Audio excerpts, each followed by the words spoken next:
There are some tariff updates that I think a lot of you guys should be aware of. Let's go ahead and jump right into it. What's going on, guys? It's Ricky with TechBud Solutions. Hope that you're having an amazing start to your Independence Day and 3-day weekend. Stock market is, of course, closed today in observance to Independence Day. So again, hope and wish you guys an amazing 4th of July. Let's go ahead and just jump right into it. So the first thing that I quickly want to talk about is what caught my attention. I saw this headline of saying, oh man, Trump markets are about to get nuked. Trump is ranging tariffs from 60 to 70%. I was like, oh no, not again. What's Trump doing, right?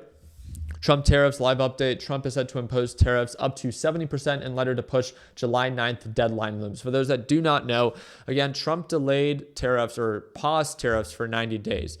This started almost 90 days ago, and it officially ends July 8th. They are supposed to resume July 9th. It was previously viewed as a hard stop, where all of these countries pretty much had 90 days to negotiate with the US. As of right now, we have 3 countries that have signed actual trade deals with the US and none more. So what I've learned from this is that the Trump administration is now going to be sending out letters to a handful of these different countries of what their tariffs can be if they do not show up to the table to negotiate. And these can range from 60 or 70%. But it says maybe 60 or 70%. But again, they're willing to settle anywhere from 10 to 20%. So in my opinion, based off of how we've seen Trump negotiate, I think these are empty threats. And I think a lot of these countries are seeing through it. But I also think that his deadline doesn't really mean much. I really do believe that he set up this 90-day pause on tariffs because he needed it. The markets were on a free fall because of how the markets were reacting to the uncertainty of this trade war. And because of that, he needed a way out. So he said, okay, well, I'm going to give these countries 90 days. But in my opinion, it was simply to relieve the market from this consistent downturn. And since then, in the past 90 days, we've seen not only just a recovery, but now new all-time highs. But I want to remind you, it's not that things have gotten better. It's not that we've signed a bunch of these trade deals. We've signed 3. And there's hundreds of these letters that are set to go out with all of these different countries. But again, markets are still at all-time highs.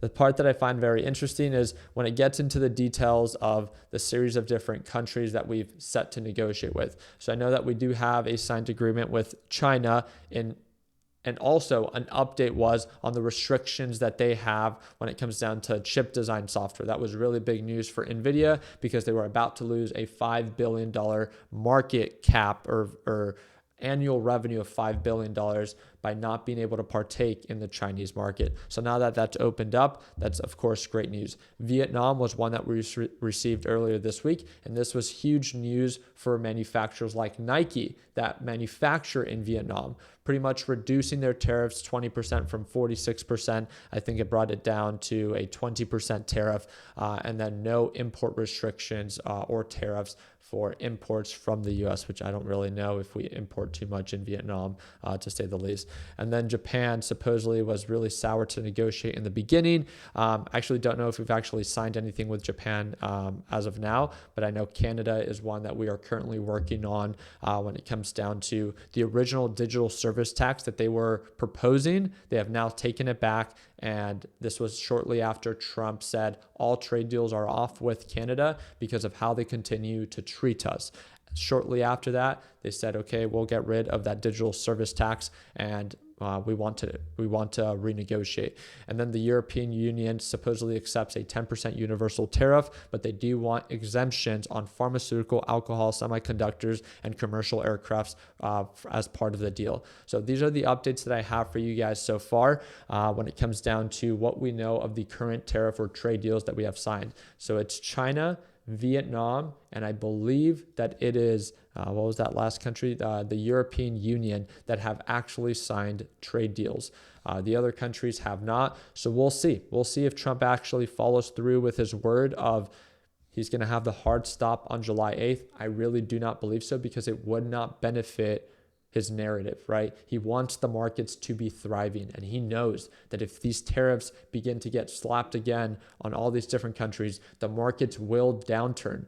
And again, this is what initially caused the markets to downturn. It was the uncertainty of the trade war. But obviously getting China to sign, They're obviously one of the biggest countries that we trade with. That was definitely, I don't want to say a big win, but that was to some degree when it comes down to this back and forth.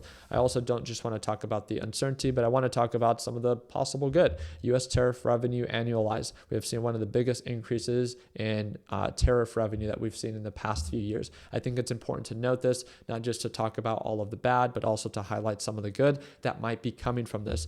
My question is, at what cost? Yeah, we might be at $340 billion in revenue so far, but at what cost is this going to reflect when they actually begin to show, if they do show, on our CPI data reports? Because you have every politician right now stating, where are these, where is the inflation from these tariffs? Where are these inflations from these tariffs? But again, we went through this 90-day pause. There were some months that we did have the tariffs, but then they got paused and then they got reduced. So once they actually go into effect, tariffs or inflation is delayed, right? It's a lagging indicator. It takes time to actually reflect into the CPI data reports that get passed down to the consumer. So it's going to be very interesting in the weeks that follow to see what actually gets reported and for us to be able to learn from it, because everyone has such a loud opinion about what they know or think is going to happen, yet we have yet to see, because we have not seen tariffs like this be implemented in today's day and age. So it's going to be very interesting to pay attention to not only how the markets react, but also how consumers get impacted if they actually do. So again, I'll make sure that I do my part in keeping you guys up to date. So other than that, I want to wish you guys a happy 4th of July. I do want to let you guys know that we are running our biggest sell for LPP. You can join right now for just $1 a day to watch me trade live every single day. It's our biggest sell that we offer. If you want to learn more about it, second link in the description down below, and you guys can join. It's a one-time payment, lifetime access, and start watching me trade live starting Monday. I appreciate your time. Like always, let's make sure that we end the year on a green note. Take care, team.